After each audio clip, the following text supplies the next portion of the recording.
Show? Obrigado mais uma vez. Eu queria primeiramente agradecer a todos os representantes e pesquisadores do laboratório Fitofá, e em especial a Mariana por ter feito o convite junto com a professora Suzana, para poder mostrar um pouquinho do meu trabalho e, naturalmente, ajudar vocês a direcionar as pesquisas de vocês e os experimentos que vocês procuram fazer no futuro. A minha ideia não era fazer uma apresentação muito carregada, muito pesada com parte de matemática, estatística, mas naturalmente ajudar vocês a começar a refletir um pouco mais sobre os experimentos que vocês vão conduzir de agora para diante nas suas dissertações e nas suas teses de doutorado, tudo bem? Então, a ideia dessa apresentação é, primeiramente, temos que pensar numa primeira pergunta. Por que que devemos, no caso, otimizar algum processo analítico ou metodológico das nossas teses, nossos trabalhos? Porque, naturalmente, os nossos resultados experimentais eles estão atrelados a variáveis independentes. Essas variáveis independentes estão naturalmente relacionadas com os fatores que vão influenciar as nossas metodologias analíticas. E isso, naturalmente, dá a gente um fator de relação entre causa e efeito, o que permite que a gente possa explicar melhor os nossos dados. Então, por exemplo, quando a gente está pensando em otimizar nossos processos, estamos pensando em melhorar as nossas condições de trabalho, de modo, naturalmente, a aumentar ou reduzir o custo que vamos usar dos recursos que temos aqui no laboratório. No caso, também amplificar ou reduzir o tempo de bancada que a gente está naturalmente usufruindo do nosso material, aumentar o nosso limite de detecção, ou seja, estamos aumentando a sensibilidade do nosso processo e também criando uma inovação no processo das nossas teses. Então, a gente está querendo criar uma metodologia analítica que possa otimizar o processo como um todo. Então, a quimiometria, ela surge como uma âncora para justamente aliar os conhecimentos de estatística, matemática e química para tentar otimizar os nossos processos nas nossas bancadas. E geralmente, quando a gente fala em quimiometria, a gente está falando de Design of Experiments, que é também chamado de DOI, mas também tem um nome de planejamento experimental ou também desenho experimental, que é justamente o que faz com que a gente tenha uma preocupação analítica adequada e permita que a gente possa interagir com os fatores que estão atrelados àquela metodologia analítica. E isso permite que a gente possa ter dimensão de como que a gente pode trabalhar melhor naquelas condições, de modo a proporcionar ou propiciar um modelo para que possa ser seguido e aperfeiçoado com o tempo. Tudo bem? No começo do meu mestrado, eu fiz vários experimentos que não tinham planejamento. E isso me custou muito tempo, até eu aprender que eu poderia ter feito um planejamento muito mais adequado. Então, por exemplo, no meu mestrado, eu trabalhei com semente no caso nem é semente, mas é um biorresíduo do café chamado de pele prateada, ou pergaminho de pele prateada. Esse pergaminho, ele tem uma quantidade absurda de toneladas que é liberado depois do processo de torrefação. Na verdade, é antes, porque a semente passa por uma lavagem, aí tira a casquinha que tem esse pergaminho e depois torra para poder depois triturar. Mas como as indústrias estavam descartando esse pergaminho assim aos montes, a gente tentou pegar esses pergaminhos e tentar extrair substâncias que poderiam agregar valor na cadeia produtiva do café. E aí a gente começou a analisar e vimos que tinha uma substância fenólica chamada de ácido clorogênio. Então, o ácido clorogênico é uma substância até que tem um valor agregado bastante considerável. Se a gente for pegar, por exemplo, o site da Sigma Aldrich, ele tem um valor assim de padrão muito forte. Então, imagina você conseguir extrair uma substância que tem um valor agregado bastante considerado em um biorresíduo. Nossa, isso ia agregar muito valor na cadeia produtiva de café e poderia também criar um novo produto a partir da pele prateada. Então, eu comecei a fazer meio que a metodologia tradicional de um aluno que está começando em bancada. Eu comecei a analisar três fatores que eu vi na bancada, que eu poderia modificar, e comecei a variar um de cada vez. O nome desse tipo de procedimento tradicional que eu fiz, é chamado de OVAT, que é quando você está modificando uma variável pelo tempo. Então, por exemplo, eu peguei três variáveis: tempo, temperatura e proporção de água e comecei a fixar uma dessas variáveis para poder encontrar a otimização adequada. Então, vejam, eu comecei, por exemplo, fixando o tempo. Como eu estava querendo fazer uma faixa de 30 a 90 minutos, eu meio que peguei a média. Peguei a média do tempo para poder fixar e fiquei variando a temperatura e a proporção de água. Aí fiz isso também com a temperatura. Peguei a média e depois comecei a modificar o tempo e a proporção de água. E depois fiz a mesma coisa com a proporção de água. Então eu peguei a média de uma variável fixa e comecei a misturar as outras duas. Apesar de ter me dado bastante experimento, espectros, cromatogramas para analisar, esse tipo de análise de OVAT não é muito recomendada porque você acaba não analisando quais são os efeitos que estão sendo associados uma variável a outra. Ou seja, você não consegue ver se o tempo e a temperatura, junto com a proporção de água, estão trabalhando de maneira sinérgica ou de maneira antagonista. O que que é um efeito sinérgico? É quando um fator está ajudando o outro numa variável resposta, e que no caso era otimizar o processo de extração de ácido clorogênico. Então eu não conseguia, a partir desse tipo de metodologia, analisar os efeitos como um todo. Não conseguia analisar as propriedades, não conseguia colocar os fatores num eixo só, numa faixa única só, e eu não conseguia naturalmente verificar os efeitos cinéticos. Então, isso me fez fazer vários experimentos desnecessários e eu fiquei sem saber se eu tinha que fazer mais ou menos experimentos para explicar o quanto eu poderia otimizar aquela variável. E se eu pegar, por exemplo, um gráfico de contorno, temos um gráfico de contorno que tem várias esferas, e essas esferas representam a proporção de ácido clorogênico que eu queria extrair. Num determinado momento, eu vi que as três variáveis se encontravam num ponto específico. Então, eu comecei a pontuar onde que encontrava a proporção de ácido clorogênico. E eu vi que eu estava encontrando um máximo, mas que não era o máximo que realmente correspondia ao real. Era um máximo de ácido clorogênico, um máximo de rendimento de ácido clorogênico que era, no caso, aparente. E o real mesmo estava dentro precisava de experimentos muito mais focalizados e muito mais bem planejados para você justamente encontrar essa proporção que realmente correspondesse ao real. Então, o que eu quero passar com isso? Uma coisa que eu aprendi muito com os meus mestres e principalmente com o professor Edeni é que as pessoas acabam, no começo, indo para a bancada muito cedo. Não é um problema ir para a bancada muito cedo, mas o que acontece? As pessoas vão para a bancada sem ter um tipo de planejamento experimental já estabelecido. Então, elas realizam vários experimentos, ficam analisando vários experimentos, e depois que analisam os experimentos, elas começam a pensar no que vai procurar. Então, a pessoa acaba passando semanas, passam meses, passam anos, e ela não sabe exatamente o que está procurando. Ela fez vários experimentos em que ela não teve um planejamento robusto, e aí acaba caçando os resultados que realmente vão ser direcionados ao trabalho dela. Então, isso já vai gerando na pessoa insatisfações, vai gerando insegurança, vai gerando frustrações e acaba que essas pessoas recorrem a um outro pesquisador para conseguir entender o que ela mesma fez. Então ela acaba se tornando um entendido do trabalho dela. E isso já naturalmente, quando você está fazendo uma defesa de mestrado e doutorado, a banca vai certamente procurar ver a sua confiança dentro dos argumentos e das teorias científicas acerca do seu trabalho. E eles vão perceber que há uma segurança no seu planejamento, porque você acabou fazendo ele sem um experimental adequado.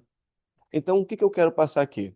Que o primeiro passo para a gente conseguir fazer um bom planejamento, o que que eu tenho que fazer para começar a fazer um bom planejamento? É pensar antes de você aplicar.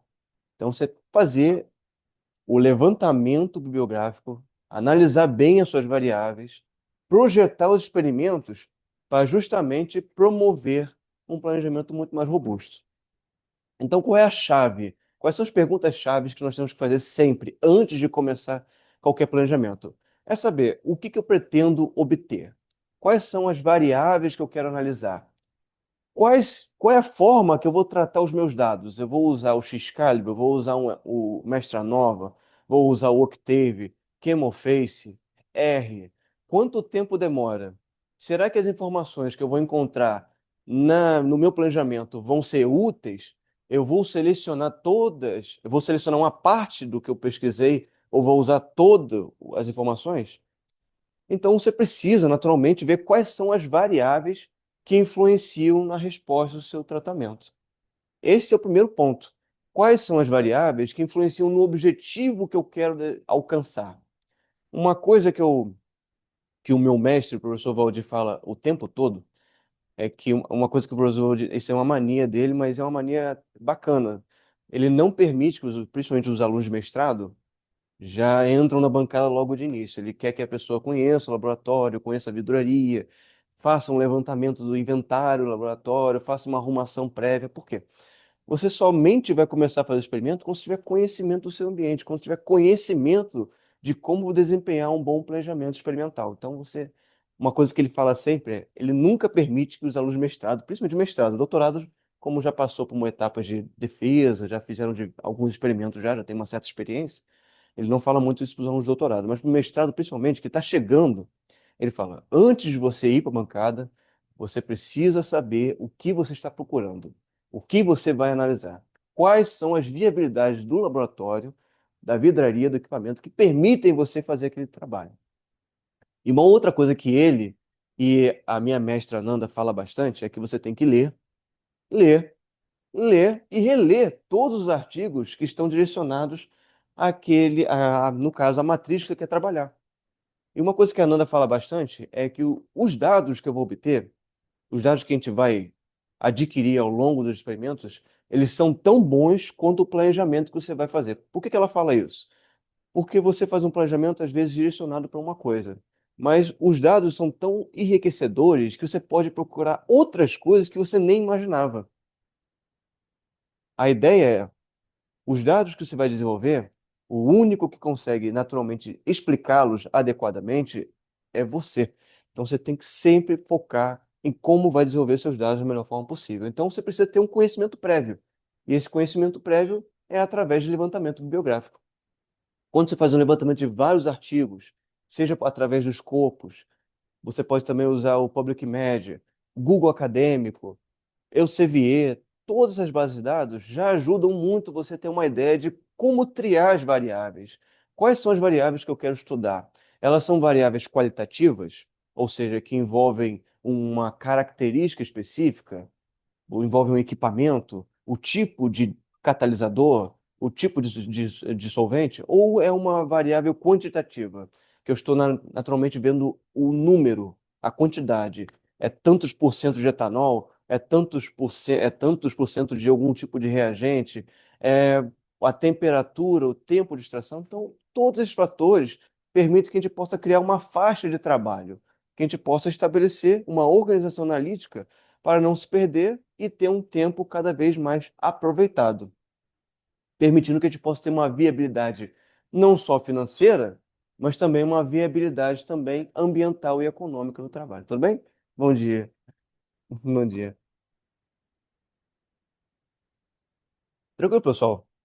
Tá muito rápido? Quer que eu vá um pouco devagar? Tá tranquilo? Tá bacana? O pessoal também do chat está ouvindo bem? Se ficar muito rápido, eu vou mais devagar, tá, pessoal? E como eu falei, não quero que seja uma coisa assim desgastante para todo mundo aqui. Tá bom? Então tá bom.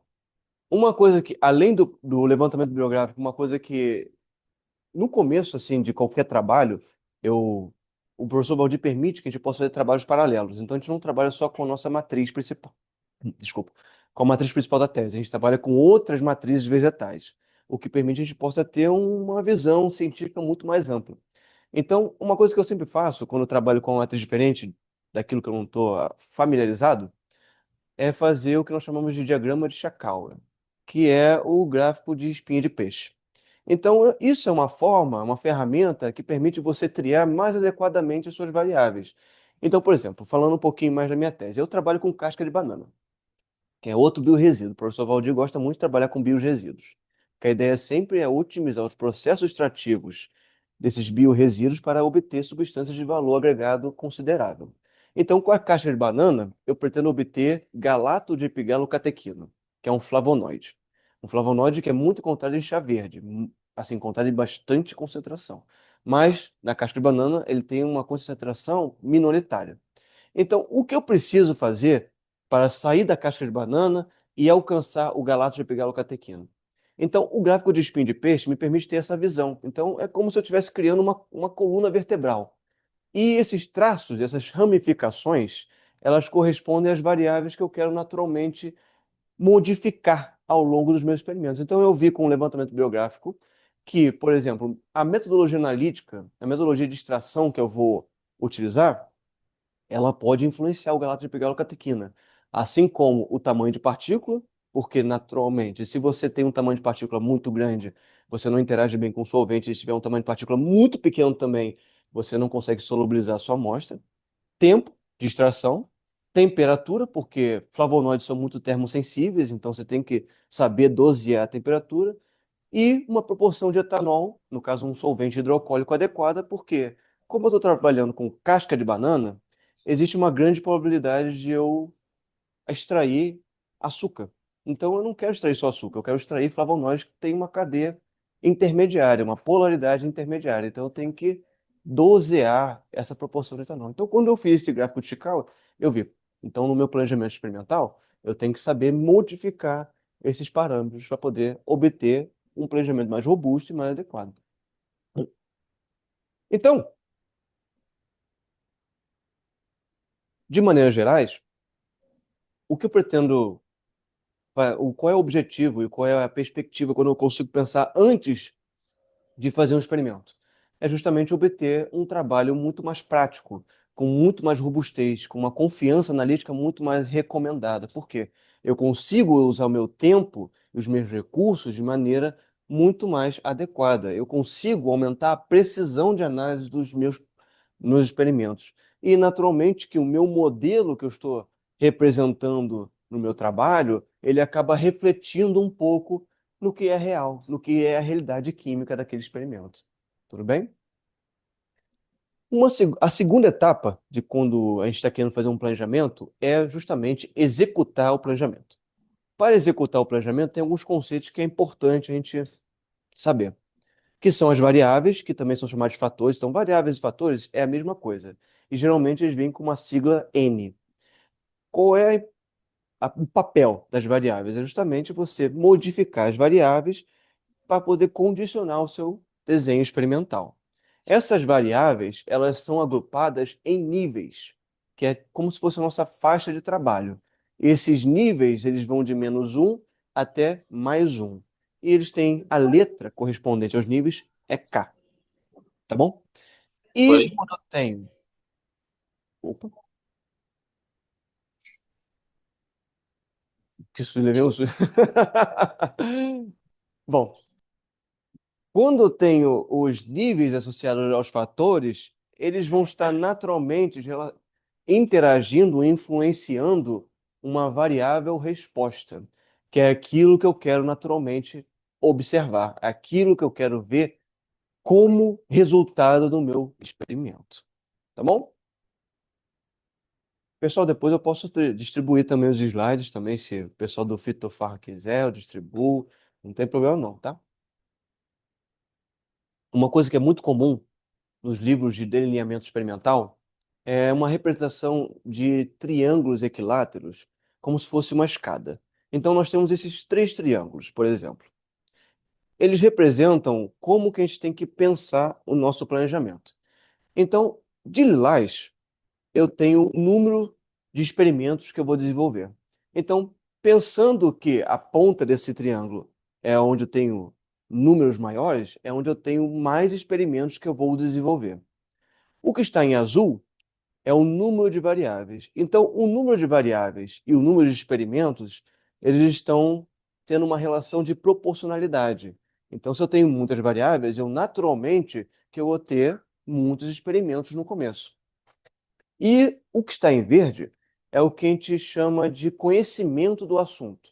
Então, no começo de qualquer experimento que estamos em bancada, a gente não tem conhecimento dos assuntos acerca daquela matriz. A gente está conhecendo agora e a gente vai ver como que aquelas variáveis independentes, que são nossos fatores, vão influenciar a nossa variável resposta. Então, no começo, a gente tem uma triagem desses fatores, a gente faz uma seleção desses fatores para estabelecer uma faixa correta de trabalho onde vamos ter, naturalmente, um conhecimento baixo do nosso sistema e vamos ter uma quantidade grande de experimentos e variáveis.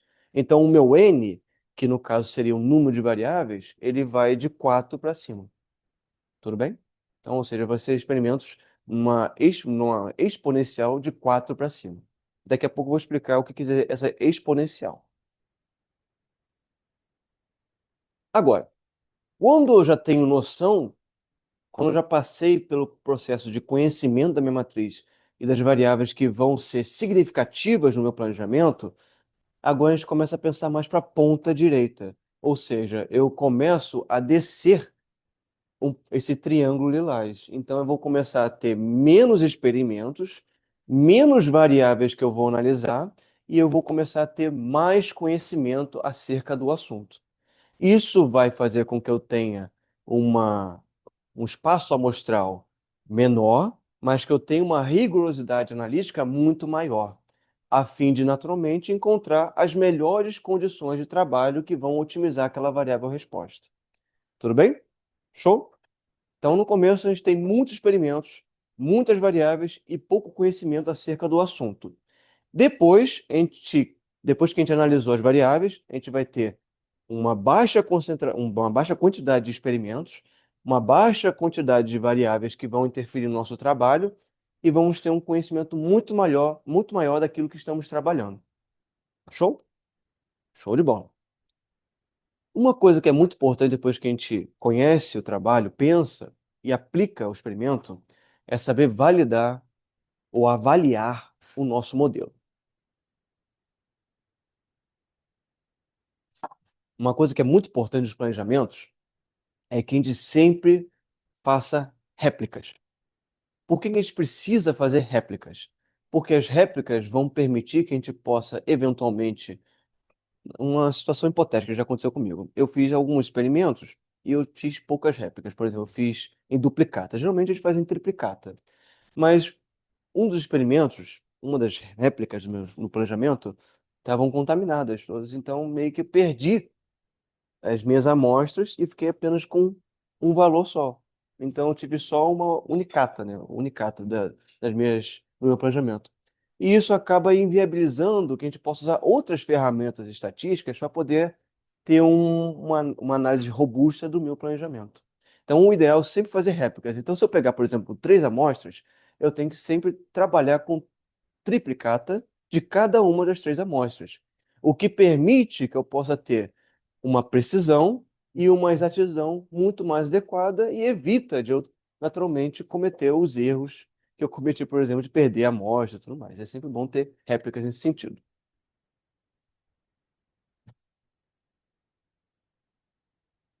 Uma forma de avaliar um modelo é usando a tabela ANOVA. A ANOVA, que é, no caso, análise de variâncias, é uma forma de você conseguir concatenar. Tem alguém batendo. Tem alguém batendo lá fora. É uma forma de você concatenar as suas variáveis independentes com a sua variável resposta. Tudo bem?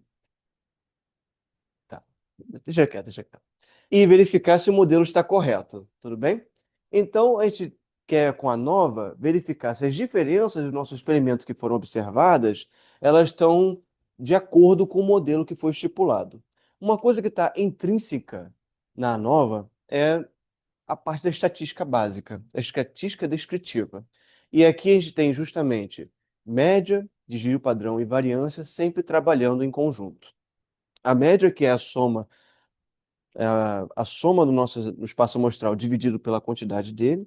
O desvio padrão canaliza a variabilidade dos nossos resultados e a variância que permite analisar o grau de disparidade dos meus resultados. Então, uma coisa está concatenada à outra. Eu não tenho como ter desvio padrão sem média, e não tem como ter variância sem desvio padrão. E, graças a esses três, eu consigo criar essa tabela, a nova, que geralmente ela se apresenta desta forma. O que eu vou falar agora é mais ou menos explicar para vocês, de maneira bem sucinta, pessoal, o que significa cada um desses fatores, dessa tabela. E como que vocês podem analisar para conseguir criar conclusões analíticas adequadas. Então, começando com essa coluna 1, que é chamada de fonte de variação, é justamente a parte que descreve a variabilidade dos meus dados analíticos. Então, tem ali regressão, resíduo total, erro, soma quadrática do erro puro, falta de ajuste e depois os coeficientes de relação, que depois a gente vai falar de cada um deles. Então, essa primeira tabela, essa primeira coluna é apenas para mostrar as fontes de variação. A segunda tabela, a segunda coluna, se chama soma quadrática. Eu coloquei de propósito, pessoal, ali no slide soma quadrática e depois o SS. Esse SS é como é soma quadrática em inglês, porque geralmente os programas que a gente analisa, eles são todos em inglês, e a pessoa às vezes não sabe o que significa as siglas. Então eu já coloquei ali, para vocês terem sempre ideia do que se representa. Então, qual é a ideia da soma quadrática? É você sempre calcular os desvios perante uma fonte de variação. E a partir disso, eu consigo explicar a variabilidade de um fator dentro daquele sistema. No caso, a variabilidade das respostas de um fator dentro daquele sistema. Quanto maior for essa variabilidade, maior aquele fator está modificando o meu sistema, entendeu? Para poder calcular outros fatores da nova, você precisa saber o grau de liberdade do seu sistema. O grau de liberdade ele está ligado diretamente com o espaço amostral, ou seja, com a quantidade de amostras que tem nele. E ele serve para calcular principalmente a média quadrática e o valor de f. A média quadrática, que é a quarta coluna, é justamente o grau de afastamento que os meus experimentos têm naquele sistema.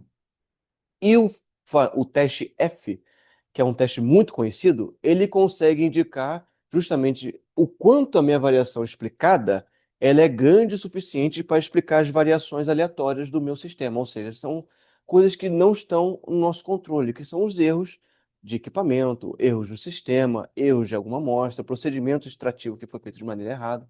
Então ele tenta explicar matematicamente isso. O teste F tem uma peculiaridade, porque existe o que nós chamamos de hipóteses. Uma hipótese que é nula e uma hipótese que é alternativa, ou alternada, como o pessoal fala. O que seria essa hipótese nula? A hipótese nula, que é chamada de HO, é quando as variâncias elas são estatisticamente iguais. Quando a hipótese é alternativa, as variâncias têm um valor estatístico diferente. O ideal é que no primeiro momento que você está analisando, é que o meu F calculado, depois que eu calculo o desvio padrão, variância, ele tem um valor maior que um F tabelado, que é uma coisa que você consegue conferir. Por quê? Isso demonstra que os, a minha regressão e os meus resíduos, que no caso seriam os erros, eles são estatisticamente iguais. Então, isso não está criando uma variabilidade muito grande dos meus resultados. Agora, se o meu teste F calculado usando a regressão e o resíduo for abaixo do que é tabelado, significa que eu tenho que ter um pouco mais de cautela nesse modelo que eu estou implementando, porque estatisticamente o resíduo e a regressão não são iguais. Quando acontece isso, eu uso uma outra condição para o teste F, usando agora a falta de ajuste e a soma quadrática do erro puro. Agora é meio que o inverso. Antes eu queria que o teste F calculado fosse menor, desculpa, fosse maior. Agora eu quero que esse valor de F calculado seja menor, para justamente mostrar que a falta de ajuste e o resíduo, que são os erros do experimento, eles são estatisticamente iguais. Então eles não estão variando tanto o meu modelo. Agora, quando eu tenho usando a regressão e o resíduo e esse valor de F é grande, significa que o meu modelo é estatisticamente deficiente, então ele tem uma falta de ajuste muito considerável. Tudo bem? Uma vez que eu calculo o teste F, eu consigo analisar o p-valor, que é justamente o que mostra se o meu sistema ele é estatisticamente significativo. Geralmente o p-valor ele é comparado a um nível de significância próximo de p igual a 0,05, que é quando justamente temos um intervalo de confiança de 95%. Ou seja, se pegarmos um amostral do nosso planejamento e eles estiverem dentro desse 95%, significa que os meus resultados têm significância estatística considerável. E o modelo está bem ajustado, tá? Geralmente o teste, esse valor P, ele aparece abaixo da tabela nova. Então você vê as variáveis, vê o coeficiente e tem o valor de P logo embaixo. Aí você tem que ver quais são os valores de P, valor de cada variável e seus efeitos sinérgicos que são abaixo de 0,05. Se eles estiverem abaixo desse valor, eles têm significância estativa bastante considerável. Então, eles têm um efeito significativo na sua variável resposta. Show? Beleza. Como eu falei, o resíduo da tabela nova corresponde aos ruídos dos experimentos. Então, são os erros que podem acontecer e a gente não consegue controlar. São coisas que acontecem naturalmente em qualquer tipo de experimento, tá? O importante é que esse resíduo naturalmente não seja tão alto para não causar um desajuste no meu modelo analítico. A regressão, que esse é a primeira linha da tabela da fonte de variação, ela tem uma estatística própria, que é chamada de estatística da regressão. E aqui a gente usa os R's ao quadrado e o R simples, que é o que geralmente as pessoas só observam o R. É, mas a gente tem que sempre observar o p-valor, o valor de f, e também a soma quadrática do erro puro para você conseguir analisar muito melhor o seu modelo. Então, a regressão nada mais é que a forma como eu consigo relacionar a minha variável resposta, que é f, em detrimento das minhas variáveis independentes, que no caso é x. Então, é como se a gente estivesse fazendo uma reta analítica, onde eu tenho um valor de y, que é detrimento do valor de x. Tudo bem? O R, ele tem dois tipos, o R ao quadrado e o R simples. O R normal, que a gente chama de coeficiente de correlação, é justamente para verificar como que meus pontos experimentais estão se ajustando a uma reta.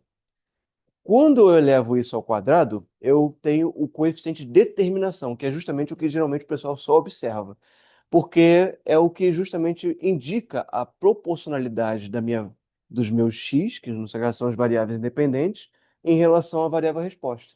É como eles estão se relacionando de maneira proporcional. Esses dois valores são unitários, ou seja, eles vão de 0 a 1. Então, quanto mais próximo de 1 eles forem, melhor vai ser a proporcionalidade do meu y e do meu x no trabalho, no meu modelo analítico. Tudo bem? Então, esses dois R's, tanto o R ao quadrado quanto o R simples, eles servem para você melhorar a qualidade de ajuste do seu modelo. Tá bom? Então, bacana, pessoal. Pensamos no nosso planejamento, executamos os experimentos e analisamos a nova. Agora, com a nova, e sabendo quais são as variáveis que são significativas, eu consigo agora, entre aspas, plotar as minhas variáveis, os meus resultados, dentro de um modelo de superfície e resposta.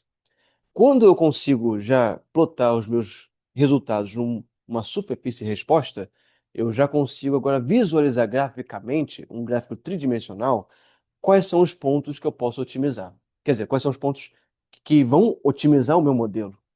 Então, o gráfico de superfície e resposta tem esse desenho, onde tem um eixo y, que é a nossa variável resposta, e ele fixa, dependendo das variáveis que você tem, dois eixos x embaixo.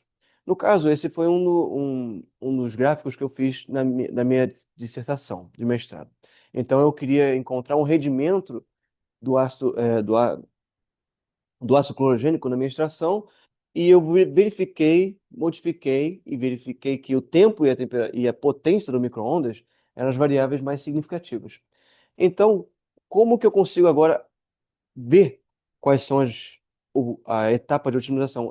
Eu vou ligar nos pontos. Então, eu ligo os pontos no gráfico que está abaixo, nós chamamos de gráfico de contorno, e depois a gente analisa a área onde está mais denso, a cor mais denso.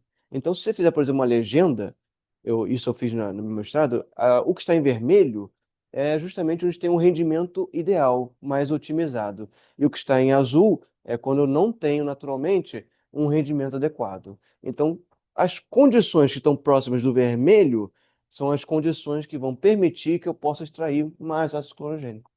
Entendeu? Uma vez que eu plotei na superfície resposta, agora eu posso naturalmente comparar o meu modelo estabelecido com o que eu posso fazer experimentalmente na bancada. Então agora eu sei quais são as condições. Agora eu vou testar as condições que são teoricamente otimizadas e ver e comparar com o modelo. Uma vez que eu faço isso, eu consigo prever se o modelo está adequado ao real. Então comparo o que é real do que é previsto. Tudo bem? de compreensão total. Uhum. Esse modelo você criou 100% teórico, baseado Eu, na Ana, literatura, experimentos, como alimentar esse ator. no começo, eu fiz alguns experimentos preliminares, bem preliminares, para conhecer a matriz, para saber como trabalhar, quanto tempo demora para secar, rota evaporador, liofilizador. Aí depois eu fiz um levantamento bem vasto da literatura, de todas as diferenças que já trabalhavam com resíduo de café. Não havia muitos artigos direcionados a pergaminho de pele prateada. Então, o que você faz quando não tem na literatura algo que está realmente focalizado na sua matriz? Você procura artigos que têm algo semelhante à sua matriz. Então, por exemplo, trabalharam com semente de café. Não foi com o biorresíduo, mas foi com a semente. Então, você pode fazer associações e, a partir disso, estabelecer um senso crítico acerca do seu planejamento. Não precisa ser exatamente, não vai ter exatamente o planejamento da sua matriz, porque senão todo mundo ia repetir os mesmos procedimentos o tempo todo. Então você tem que, às vezes, procurar algo que não está na literatura. No caso, você procura as variáveis, mas você não vai encontrar exatamente aquilo que está na literatura acerca do seu material. Você procura coisas que são análogas. Isso já facilita muito o trabalho. Então, pessoal, vocês, por exemplo, têm a sua tese, que aqui está representado nesse quadro, que é uma porta aberta, porque a tese, os trabalhos que a gente desenvolve, os artigos que a gente desenvolve, nada mais é que uma oportunidade. Então, toda oportunidade tem que ser considerada e temos que sempre levar adiante. Então, nós temos um quadro que representa a oportunidade de você fazer um experimento adequado, e nós temos um prego que corresponde ao planejamento experimental que eu quero desenvolver. E você tem várias ferramentas. Você tem uma série de ferramentas estatísticas que permitem você martelar esse prego no seu trabalho. Você pode, nessa caixa de ferramentas, usar qualquer coisa para fixar o prego no quadro. Só que você pode quebrar o quadro se ele não for bem fixado, ou você pode mantê-lo intacto. Então, o que eu quero passar aqui, pessoal? Qualquer coisa, qualquer ferramenta pode ser um martelo para poder ajudar você na sua tese. Mas somente o martelo, somente um planejamento experimental bem adequado, bem estabelecido, com fundamento científico, estatístico, matemático adequado, naturalmente vai fazer você desenvolver um bom trabalho. Tudo bem? Então, depois que eu tenho noção de todas essas etapas de planejamento, aqueles triângulos que eu coloquei inicialmente, eles começam a ficar um pouco mais complexos. Então, tudo que está acima ou à esquerda é o que nós chamamos de planejamento fatorial completo, ou planejamento fatorial fracionado, em que ele segue uma regra de 2 elevado a n, lembrando que n é o número de fatores, e k, no caso, é o número de frações. Então, no começo, eu tenho um número de experimentos grandes e um número de variáveis grandes.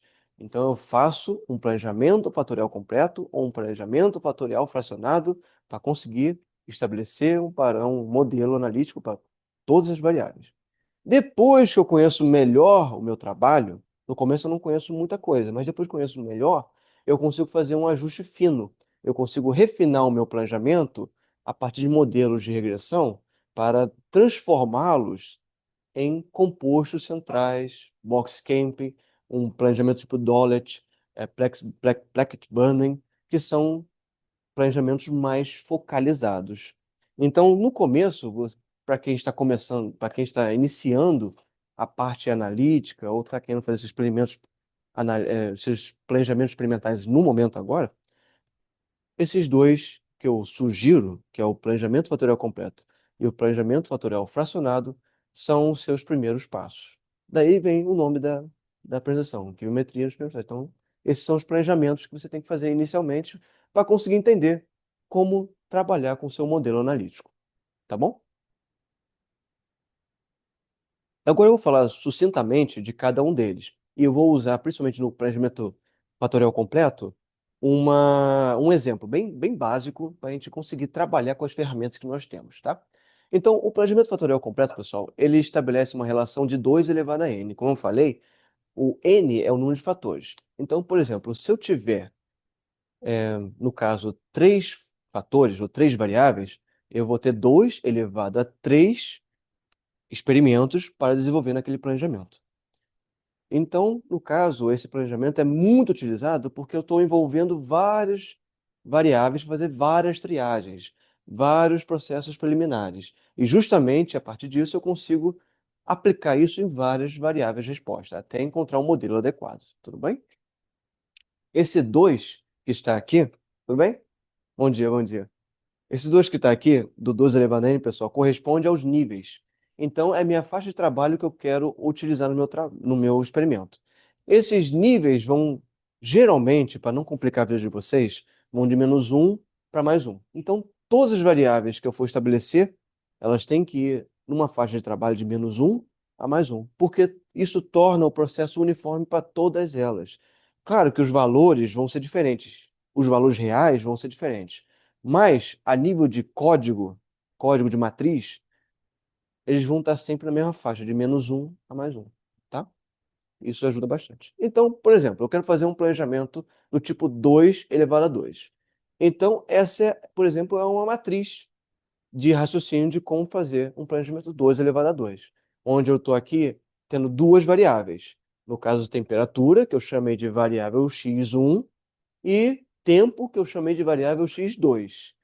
E eu estabeleci uma faixa de trabalho para ambas, onde eu tenho uma faixa de trabalho que é menor, que é -1, ou seja, uma temperatura de 40 e um tempo de 5, e uma faixa de trabalho maior, que é de +1, então maior que -1. Então é de 60 e de 15, tudo bem? Esses valores são naturalmente aleatórios, tá, pessoal? É só para a gente. É didática mesmo, tá? É didática mesmo. O que quer dizer como que eu consigo representar, assim, a nível de plano cartesiano, um planejamento do tipo 2 elevado a 2? É como se fosse um quadrado dentro de um eixo x, y, em que as arestas desse quadrado correspondem à associação do minha faixa de trabalho de +1 e -1. Então, em cada ponta dele, eu vou ter as extremidades. Uma variável que vai estar em -1 e -1, as variáveis que vão, desculpa, que vão estar em -1 e -1, e as variáveis que vão estar em +1 e +1. E o contrário, uma variável que está em -1, +1, e no caso +1, -1. Então é como se fosse um quadradinho estipulando isso. Então aqui eu consigo ver tanto os efeitos que são principais e os efeitos de interação, que vão associar a temperatura e o tempo. Então, como é que eu consigo desenhar isso?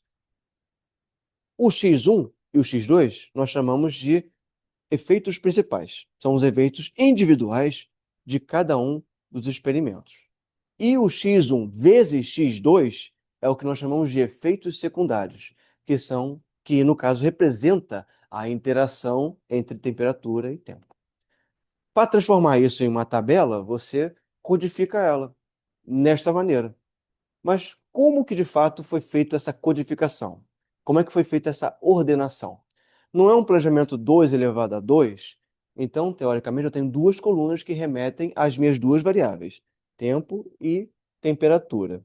Então, para cada coluna, eu vou diminuindo a exponencial. Então, na primeira coluna, as minhas variáveis têm que alternar de 2 elevado a 1. Então, tem que alternar de 2 em 2. Então, por isso está -1, -1, +1.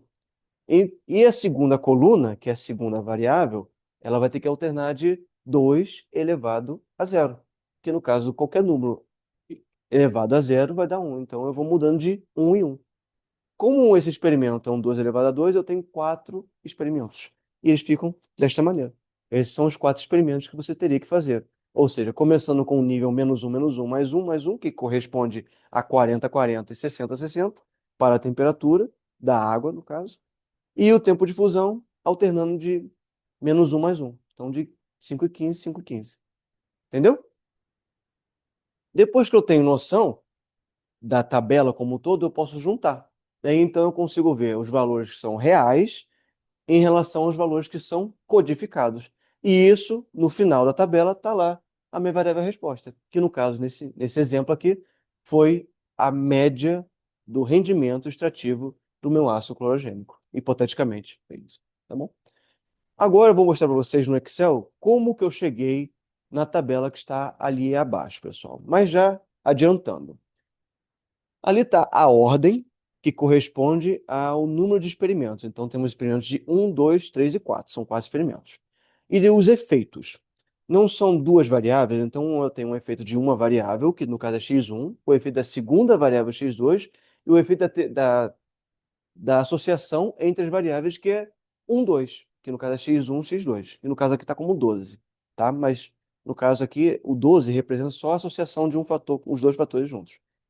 E a última coluna é justamente a média dos meus resultados, que no caso é o y. Então, cria-se essa coluna.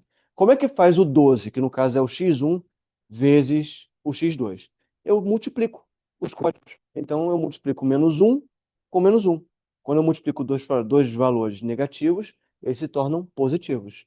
Então, eu fiz isso para cada uma das linhas, criando assim uma matriz 4 por 4. Os sistemas operacionais de código estatístico, eles, para fazer a nova, esses testes estatísticos de gráficos e tudo mais, eles precisam fazer cálculos de matriz, onde tem uma matriz X, que no caso são as três primeiras colunas, e a matriz Y, que é a última coluna. Agora eu vou mostrar para vocês como fazer isso no Excel.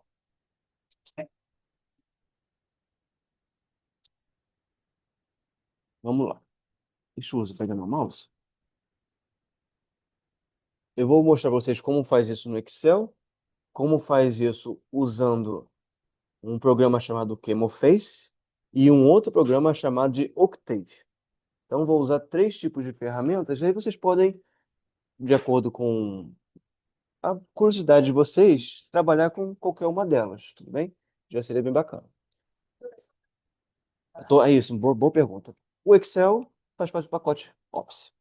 O Chemoface, ele é gratuito, é um sistema livre que, no caso, ele foi desenvolvido, já falando do Chemoface, ele foi desenvolvido por pesquisadores da Universidade Federal de Lacras, de Minas Gerais. Então, ele é um sistema bem acessível, que você tem que inicialmente fazer o download do Drive, que ele é compatível com o MATLAB, e depois o download do programa. Ele é muito simples, não é pesado, é um programa muito tranquilo.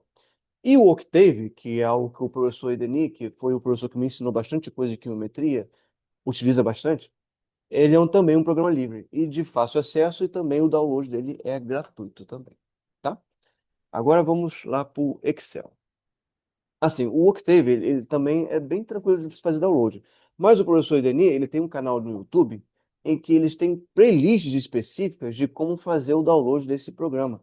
Então, depois vocês acessem lá, dê uma olhada, e tem várias playlists que ele justamente fala como instalar o Octave no seu computador. E são playlists muito simples, pessoal. São vídeos de 10 minutos, nada que vai demorar muito tempo. Quando ele está explicando o planejamento, isso demora uns 20 minutos, 30 minutos, mas é tudo muito cadenciado, muito cuidadosamente feito. Então, eu recomendo fortemente que vocês façam isso.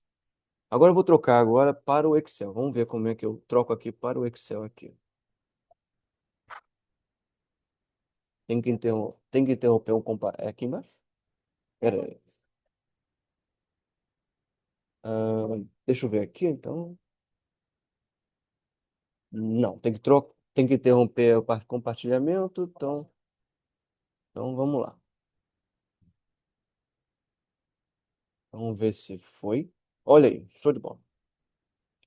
Eu tô dando spoiler aqui das coisas. Eu já deixei pronto aqui para não ter problema. É, deixa eu aproximar um pouquinho mais aqui. Tá bom. Vamos focalizar nesta parte aqui, tá, pessoal? Então tá aqui a nossa tabela, fazendo um planejamento do tipo fatorial completo, tipo 2 por 2. Então tá ali a temperatura e o tempo de fusão.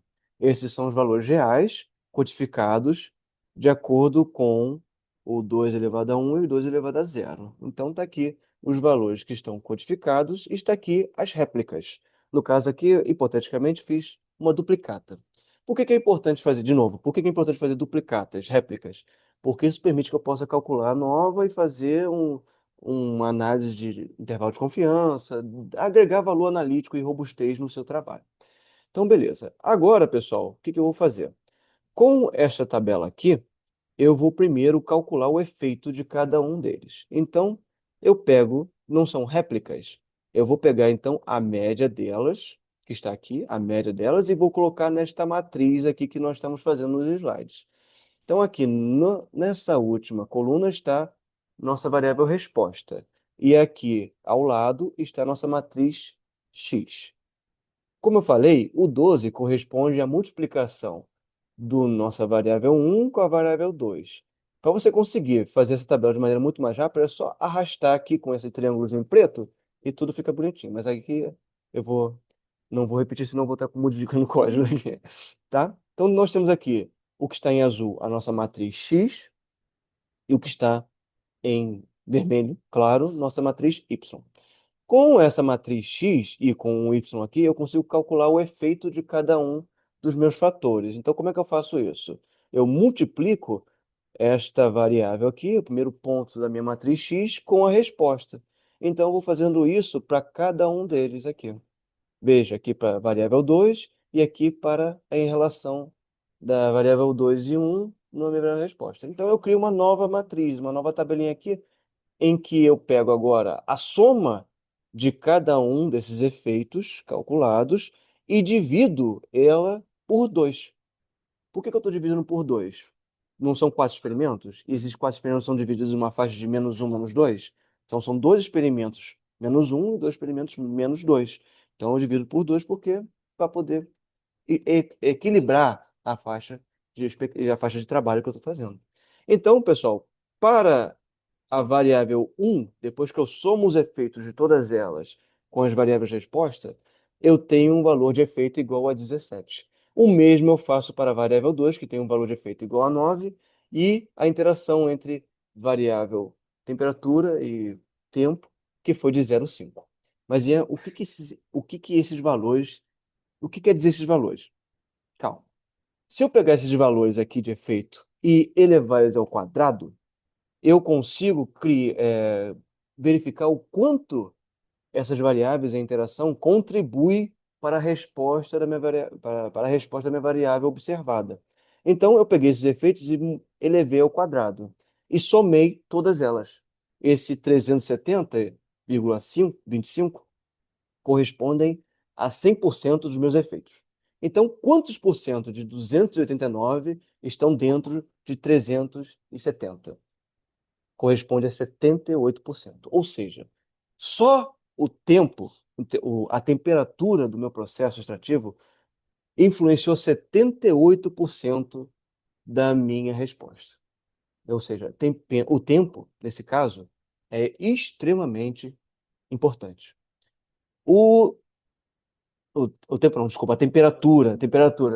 Gente, podem me corrigir, por favor, me corrijam. O tempo, ele contribui em 21%. E a interação entre as variáveis é muito baixa, é quase zero. É muito próximo de zero.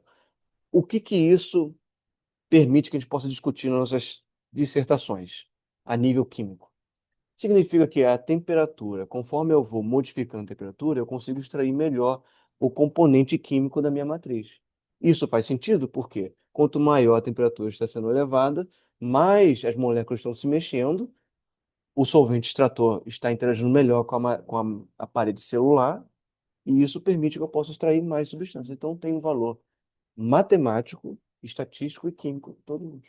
Isso é quimiometria, entendeu? E como é que eu posso mostrar isso graficamente? Esse seria o gráfico de contribuição. Eu, esse seria o gráfico de contribuição das minhas variáveis. Isso já seria, como a gente está trabalhando com duas variáveis, graficamente não ia ficar legal, talvez num artigo, e tudo mais. Mas quando vocês forem começar a fazer esses planejamentos, vão ter 5, 4 variáveis, então esse gráfico vai ficar bem maior, vai ter muito mais efeitos. Mas vejam, o efeito de ordem um, que no caso é a temperatura, ele está aqui próximo de 78% do que contribui para o meu trabalho. E aqui também está 21%. E aqui embaixo está muito baixinho, está próximo a zero. Muito próximo a zero. Como fazer isso agora no, no ChemoFace? Como é? ChemoFace não, desculpa. Como fazer isso no Octave? Para fazer isso no Octave, antes, eu vou fazer uma outra coisinha que é chamada de erro do efeito. Como eu tenho réplicas, eu posso calcular o erro do efeito no sistema. Então, isso permite que eu possa ver o quanto o erro afetou as respostas do meu sistema. Para calcular o erro, eu realmente eu não decoro as coisas, tá, pessoal? Tem muita parte matemática que eu não decoro. Mas o erro é calculado quando você tem a multiplicação do erro experimental sobre a raiz quadrada do número de réplicas vezes o número de variáveis sobre 2. No caso, 2 elevado a esse número de variáveis. Então, como é que eu faço esse cálculo, pessoal? Primeiro, eu preciso fazer uma coisa de cada vez. Para calcular o erro experimental, eu preciso calcular a raiz quadrada da variância. Para calcular a raiz quadrada da variância, eu preciso calcular a variância experimental. Para calcular a variância experimental, eu preciso das médias da variância que estão dentro desse sistema aqui. E como é que eu calculo a variância desse sistema? No caso, o Excel tem uma ferramenta que se chama VAR. Se chama VAR. Então, o VAR, ele vai pegar justamente a variância dos dois pontos que correspondem às minhas réplicas. Então, agora eu posso calcular o VAR de cada um desses fatores aqui. Oh, desculpa, de cada um desses fatores aqui. No caso, a variância experimental é a média das variâncias totais. Então, eu pego a média disso aqui e está aqui o valor. Ou seja, está aqui. Eu peguei a média desses valores de variância para ter a variância experimental. Com a variância experimental, eu consigo agora calcular o erro experimental, que no caso é a raiz quadrada da variância. A raiz quadrada da variância você pode calcular elevando a cédula, que está de variância experimental, elevada a menos 0,5, tá? Porque é muito mais fácil. É como se estivesse elevando a 1,5. É muito mais fácil. Então, beleza. Agora eu tenho o valor de erro experimental. Agora vamos para a parte de baixo. Uma coisa que o professor Denis ensina muito bem é que é melhor você fazer primeiro o numerador, depois o denominador. Então, isso já ajuda muito na hora do cálculo. Então, como eu tenho agora aqui o erro experimental, eu vou multiplicar este valor de erro experimental vezes 2. Então, aqui eu tenho um numerador, que é a parte de cima do erro do efeito. O denominador, eu pego agora o número de amostras e os números de réplicas que justamente estão direcionados para aquele sistema. O N aqui, o número de réplicas, é 2. Eu fiz duas duplicadas para cada efeito. E no caso, o meu K é o número de variáveis, que é o número de fatores que eu utilizei, que no caso é tempo e temperatura. Então, eu fiz esse cálculo aqui e depois você faz a razão entre eles. Quando você faz a razão entre eles, você consegue calcular naturalmente o erro do efeito, que está aqui, o erro do efeito. Esse erro do efeito vai ser importante porque a partir dele eu consigo calcular o intervalo de confiança que permite eu estabelecer quais são as variáveis que são significativas ou não no meu sistema. Isso no Octave. Uma coisa que também é importante, já que eu tenho réplicas, é calcular o t-valor desse sistema. Para calcular o t-valor, eu uso uma outra ferramenta chamada de INVT. Tudo bem? Está conseguindo assistir bem? Tá bem? O INVT, o t-valor, ele está diretamente relacionado ao valor de P e um intervalo de confiança de 95%. Então, eu uso INVT 0,05 e, no caso, o número de graus de liberdade somados do meu sistema. No caso, o grau de liberdade do meu sistema é sempre n-1. Então, se eu tenho aqui, por exemplo, duas réplicas para cada experimento, o grau de liberdade para cada um deles é 1. Então, o somatório deles é 4. Então, eu pego esse valor e boto no INVT. Então, bacana. Agora eu tenho tanto o erro do efeito, eu tenho agora o t-valor. Agora eu posso aplicar isso, fazer a mesma coisa que eu fiz no Excel, fazendo aquele gráfico de contribuição no Octave. Como eu falei, pessoal, não vou me atentar a explicar muita coisa do Octave porque tem muito detalhezinho. Mas, depois de dar uma olhada na playlist do professor Denis, ele vai explicar com muito mais calma. Mas eu já fiz aqui, por exemplo, a matriz X e Y. Quando eu boto aqui X, por exemplo. Ah, desculpa, eu não estou mostrando. Deixa eu mudar o compartilhamento. Deixa eu mudar aqui o compartilhamento. Ah, cara, peraí.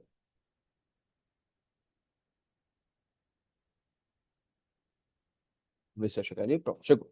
Então, esse é o layout, é a parte inicial de quando você abre o Octave. Eu já coloquei já à esquerda, coloquei já aqui as minhas matrizes separadinhas, porque aí fica muito mais fácil para a gente entender agora. Então, eu separei a matriz X, então eu vou botar X aqui. No Octave está aqui a minha matriz X, que eu coloquei anteriormente no Excel. E aqui minha matriz Y, que está aqui os valores das médias das minhas variáveis respostas no meu sistema. Como é que agora eu posso gerar o gráfico de probabilidade, da mesma forma que eu fiz agora no Excel? Eu uso um comando chamado de Fabi-efeito. Esse comando aqui, Fabi-efeito, que aí eu consigo ver graficamente também a proporção de como minhas variáveis influenciavam minha variável resposta. Então aqui eu vou dar um Enter e ele vai gerar os gráficos para mim. Então vejam, está aqui o gráfico do Octave, muito parecido com o gráfico do Excel, só que aqui ele foi gerado pelo programa do Octave.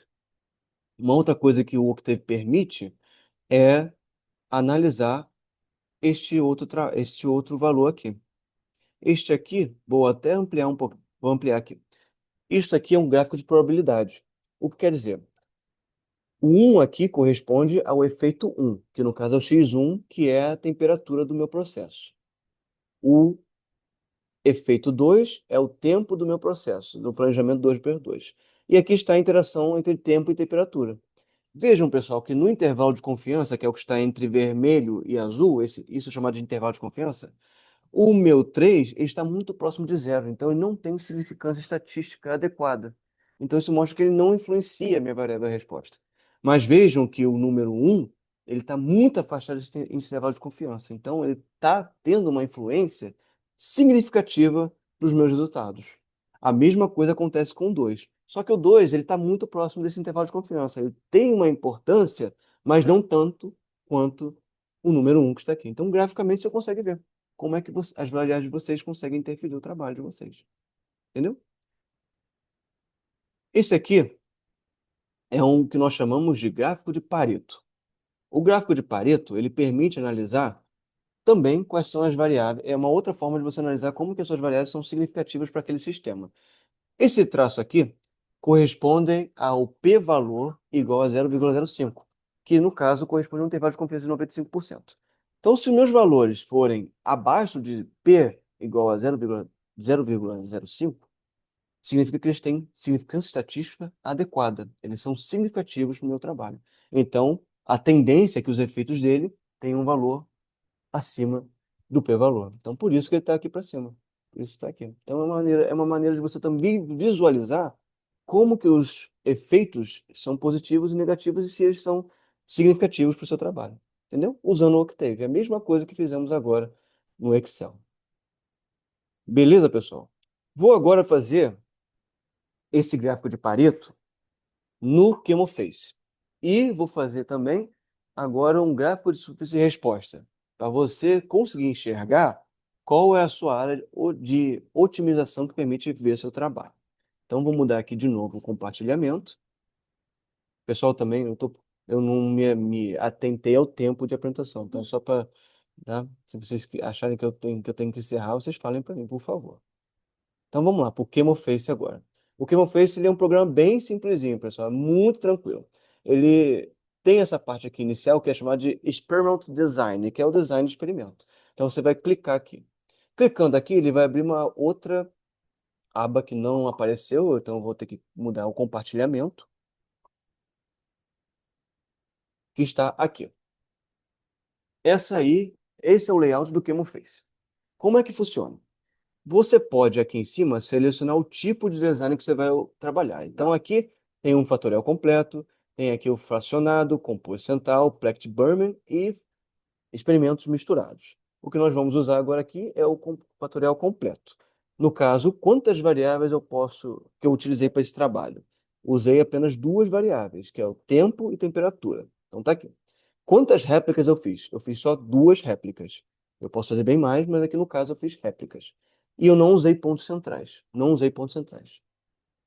Agora, aqui na tabela que está à direita, eu vou colocar minha variável y. Então aqui eu boto, por exemplo, rendimento. Vou botar aqui rendimento, porcentagem. Minha variável x foi a temperatura, que foi de 40, que é o nível menos 1, e 60, que é o nível mais 1. A variável 2, que no caso aqui está como x2 também, foi o tempo de extração, que foi agora aqui no caso de 5 a 15 minutos. Então, perfeito. Está aqui já a tabela. O que tem que fazer agora é clicar duas vezes aqui em Design, ele automaticamente desenha para você como que você tem que fazer o seu experimento no laboratório. Então, se você não souber ainda como fazer, não entendi muito bem como fazer no Excel, a parte de códigos das colunas, o Chemoface faz para você já a tabela para você. Beleza? Aí você, naturalmente, você pode fazer os experimentos de maneira aleatória, ou você pode fazer como está aqui ordenado aqui, se você achar prudente. E aqui ao lado está aqui os valores que eu vou colocar. O que eu fiz o chato dele é que ele não funciona como copiar e colar. Então você tem que pegar aqui os valores, tem que digitar. Mas se não me falha a memória, aqui está 25. Eu vou pegar aqui na minha cola, tá, pessoal? Rapidamente, só para eu colocar aqui os valores. 25, 34. Peraí. 20. Opa, perdão. Aqui.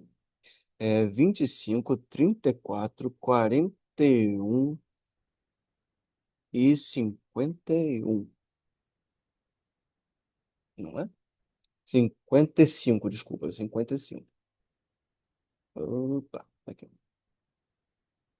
Desculpa a lerdeza, tá, pessoal? Que tem muitas abas aqui, eu não quero me perder aqui. Não quero me perder com tantas abas. Aí a réplica 2 é 29, 30, 37, 29, 30, 29, 37, 44, se não vai memória, 40, 41 e 55. Ó, peraí. Eu confundi aqui, perdão. Aqui é 41, aqui é o 55. E aqui no caso é 56 e aqui é 46. Aqui é 51 e aqui é 46. Pronto. Então tá aqui os resultados, perfeito? Agora vou pedir para ele justamente me mostrar com o gráfico de Pareto como que essas variáveis, essas duas variáveis interferiram na minha variável resposta. Então eu aperto aqui primeiro em efeito. Olha só o que apareceu aqui. Ele já calculou. Eu, não ficou legal. Vou deixar assim mesmo, tá? Todo mundo tá chegando? Tá chegando. Então tá bom. Então aqui ele já calculou o valor de efeito aqui. 17,905. Foi o mesmo resultado que nós encontramos anteriormente no Excel. Foi o mesmo resultado. Ele já calculou também o 2,03, que é o erro do efeito, que foi o que nós calculamos ali. E ele já deu também os valores de T, que permite calcular os P-valores. Então, todo valor de P que está abaixo de 0,05, eles são significativos. Então, ele aparece aqui com um yes ou não. Então, já mostra quais são as variáveis significativas ou não. Tudo bem? Bom dia, bom dia. Tudo bem? Tudo bem? Bom dia, tudo bem?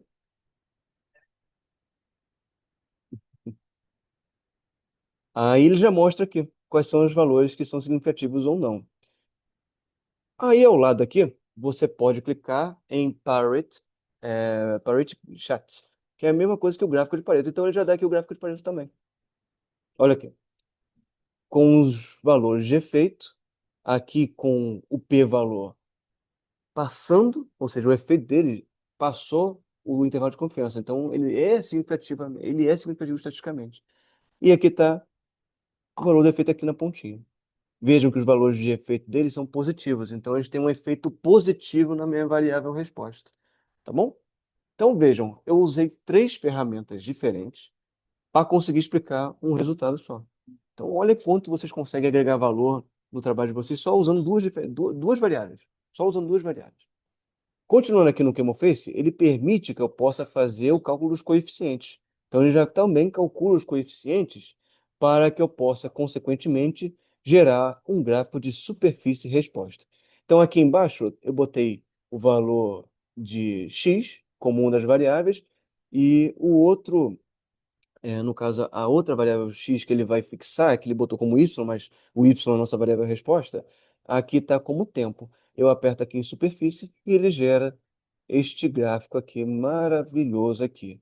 No caso, uma regressão linear, não tem curvatura. Então, você agora, com a legenda, você pode botar até uma legenda aqui do lado aqui, se você quiser. Opa, desculpa. Você pode botar até uma legenda aqui do lado e aqui mostra o quantos por cento, no caso, nesse exemplo didático, teve uma absorção muito maior. Então, tudo que está em vermelho, vermelho muito escuro, eu tive uma absorção de quase 50%, muito mais.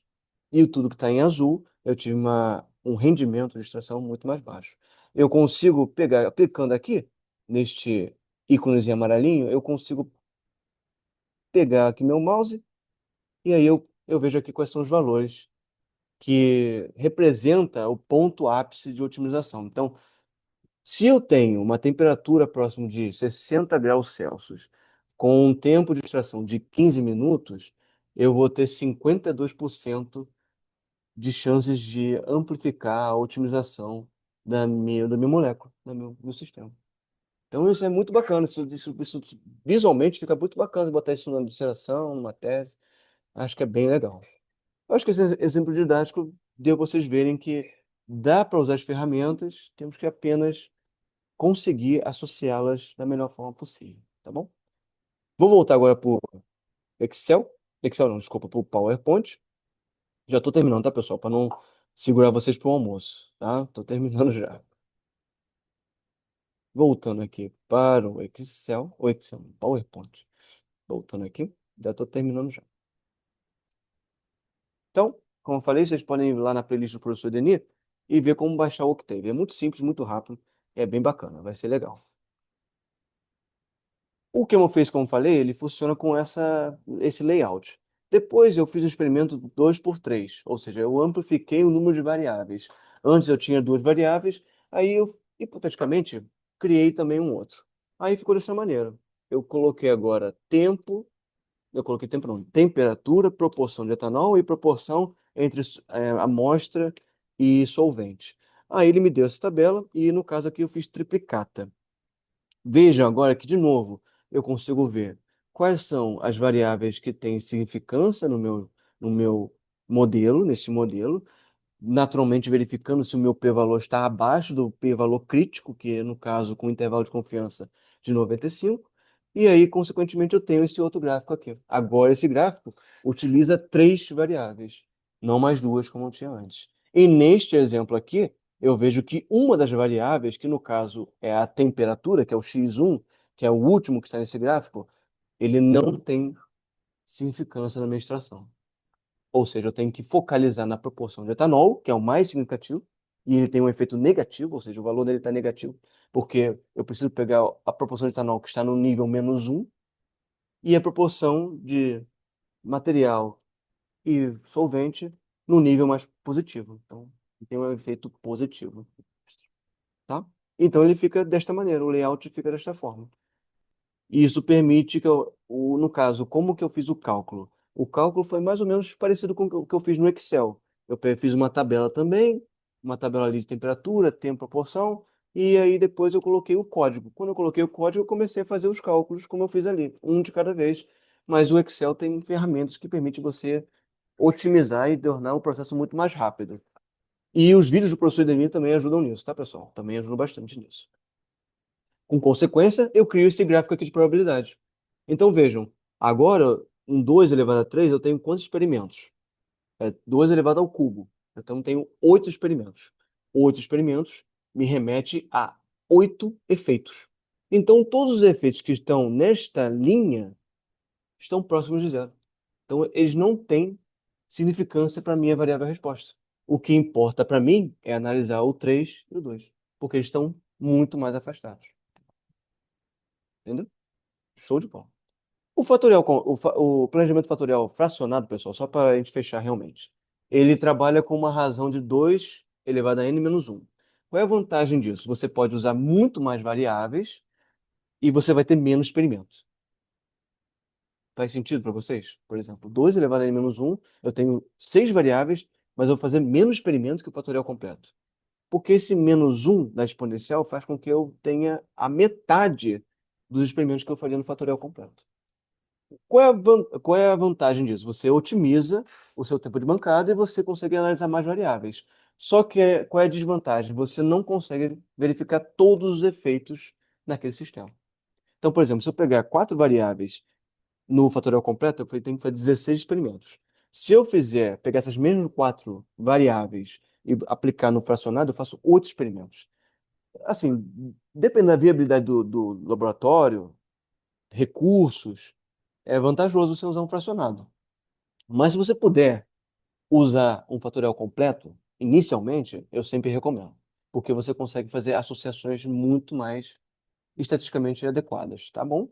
Então você, você usa o fracionado quando tem muitas variáveis que você realmente tem que dar uma olhada. Por exemplo, este aqui é uma tabela de uma matriz X de um fatorial completo 2 elevado à quarta, ou seja, são 16 experimentos, são 16 efeitos. Aqui está a tabela do 2 elevado a 4 menos um de um fatorial simplificado, o fatorial fracionado. Você vê que é metade.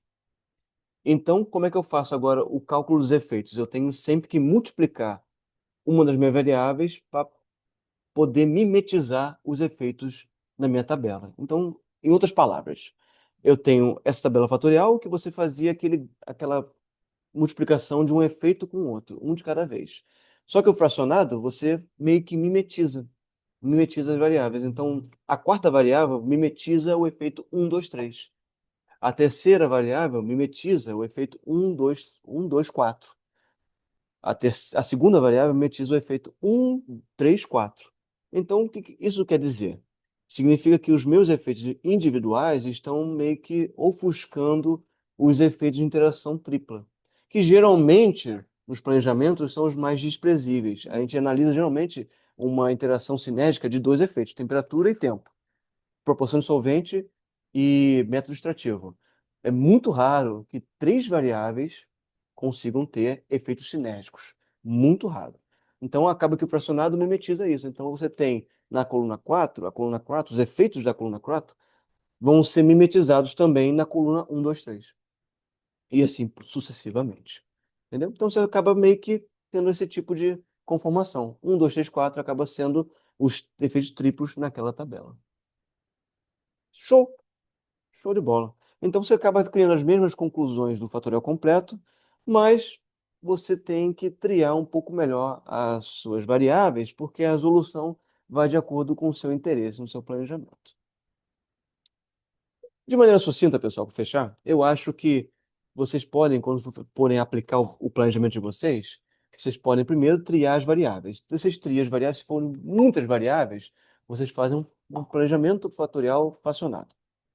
Depois que analisou quais são as variáveis significativas, você naturalmente aplica todo aquele procedimento que eu falei de gráfico, de construção, e aplica isso numa regressão, numa nova. E na nova você vai ver se o modelo está adequado. Se está não adequado, você aplica numa superfície de resposta. É uma maneira assim um pouco mais direcionada e resumida de como vocês podem fazer os seus planejamentos daqui para diante, se vocês tiverem interesse também. Se tiverem interesse em fazer.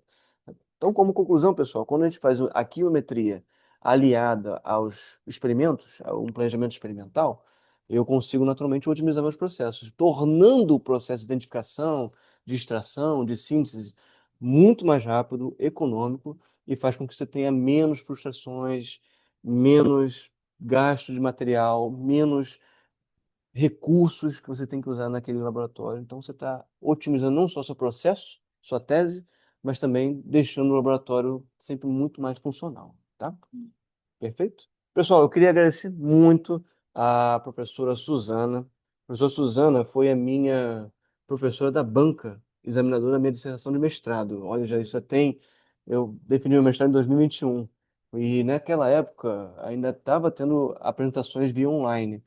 Mas eu lembro que a professora Suzana, eu perguntei para ela se ela queria que eu entregasse a dissertação escrita, por escrito, ela, não, eu quero por escrito. Eu fui lá conhecer a professora Suzana e foi uma agradável surpresa ver que ela também trabalha com cromatografia e na apresentação da minha defesa ela me ajudou muito em vários aspectos, é uma pessoa muito gente boa.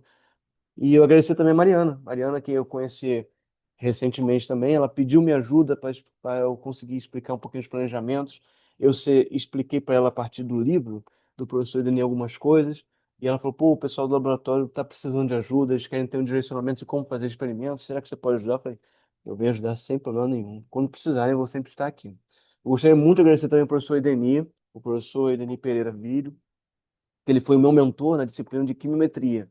Essa disciplina, ela é disponibilizada pela UFSCar, e ela tem modo híbrido. Você pode ver via online. E acontecia todas as quintas-feiras de 7 às 11 da noite. Então era um horário bem acessível para todo mundo que trabalhava, ficava depois do experimento. E ele até hoje fala comigo ele responde meus e-mails. Ah, ele entrou, que legal, legal. Eu espero que ele tenha gostado. Ele me ajudou muito assim, a saber analisar meus dados, saber construir tabelas, usar o Octave, usar o Excel melhor, sabe? Eu não tenho como agradecer o professor Denis. Tá aí os contatos dele, o link do canal dele. Tem um canal só de quimiometria, pessoal, só de quimiometria, para poder ajudar os alunos a melhorar os experimentos, saber como entender seus dados, o que realmente extrair. Então segue aí o canal dele que eu acho que vai agregar muito valor para vocês, muito valor mesmo. Além de ter o contato do e-mail dele e também o Instagram dele. E não tem como eu não agradecer ao meu grupo de pesquisa, agradecer ao professor Valdir, agradecer a CAPES pelo fomento inesgotável nos últimos anos. Eu estou para defender meu doutorado e desde a pandemia, quando eu estava no meu mestrado da CAPES, nunca atrasou uma bolsa minha, nunca.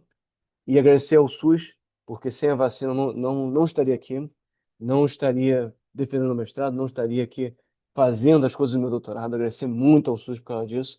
E a imensidão de amigos, alunos, tanto do IME, do ABCNP, que é o laboratório que eu trabalho, quanto do Ladetec, que sempre me receberam de portas abertas. E tudo que eu puder ajudar vocês, pessoal, vou sempre estar aqui à disposição. Espero que depois dessa apresentação, vocês já comecem a refletir qual é o passo que eu tenho que dar agora no meu trabalho, tá bom? Então, muito obrigado e mais uma vez, desculpa qualquer coisa, desculpa se eu falei muito rápido, mas era só para deixar uma semente na cabeça de vocês, tá bom? Muito obrigado, valeu. Obrigado. Muito obrigada, Diana. A gente aqui trabalha muito já, por vezes, já fazendo extrato normal, né? Tradicional. Eu tô vendo aí, Como tá puxando aqui tá a cheio, muito extrato. tá cheio ali. Mas, mesmo depois que a gente já faz essa abstração, ainda tem muitas etapas para chegar a um isolamento, de certa forma, e Uhum. já dá para aplicar também o processo que às vezes a gente ignora, que Sim, ainda sim. aplicar Sim, a claro. computação. Cabe sim. Então, é muito interessante observar, principalmente quando é alguém que não é do grupo, alguém que trabalha com outra coisa e traz essa visão, É, porque a gente enxerga melhor até o nosso próprio trabalho, né? show, Com uma show. ótica de outra pessoa. Então, muito, muito obrigada. Foi Eu que muito bom. agradeço aí. A parte a fitoquímica clássica é uma coisa que há um grande debate, né? Porque as pessoas acham que quem trabalha com produtos naturais faz um extrato, isola, encontrou a molécula. E às vezes não é isso. Você quer só um extrato concentrado, você quer concentrar amostras específicas, você quer só ver o processo, trabalhar com proteína, quer trabalhar com melhoramento de extração. Então, não é só o isolamento, você tem tantas outras coisas para trabalhar, cara. Melhorar o ultrassom, o procedimento no ultrassom, no micro-ondas, num shaker. Enfim, melhorar o processo de evaporação de um solvente no rota evaporador. Tem muita coisa que dá pra fazer, as pessoas têm essa visão meio ainda, não vou dizer ignorante, que é uma palavra muito forte, mas às vezes tem que ver com mais calma quando as pessoas trabalham com produtos naturais. E isso, essas ferramentas meio que fomentam mais ainda que, pô, estão usando bases científicas, estatística, ferramentas que realmente têm uma robustez, têm um valor. Então, esse que é o intuito. Como você mostrou esses gráficos de superfície, né? Você literalmente visualiza o impacto disso no teu trabalho, literalmente, numa forma de um gráfico, literalmente visual. Isso, Então, isso é exatamente. muito O gráfico, interessante, realmente a aplicado. pessoa gosta de gráfico, a pessoa gosta de fotos, imagem, cor, a pessoa gosta de cor, então Deus implica. vermelho já chama atenção. Isso faz parte da natureza humana, natureza animal. Quando vê cor, vê uma coisa diferente assim, a pessoa já presta atenção diferente, é outra coisa, já é outra coisa. Então, isso ajuda, isso ajuda. Definitivamente.